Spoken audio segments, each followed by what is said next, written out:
Greetings everyone, my name is Tebogo Langa. I am the owner and founder of Marvelous Chem Manufacturing.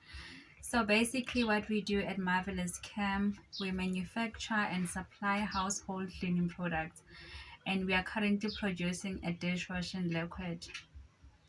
We have quite a few challenges that we are facing, but our ultimate challenge has been penetrating the market in as far as macro retailers is concerned. We are not able to list our product with macro retailers since we are a startup, but we managed to list the product with local independent supermarket and having distributors in Gauteng, Northwest, Mpumalanga, Western Cape, and Limpopo. My word of encouragement to anyone aspiring to take this entrepreneurship journey is to just start where you are with what you have.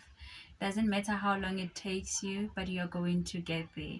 A Rome was not built in one day. Just trust the process and believe in yourself and the goal and the vision that you have.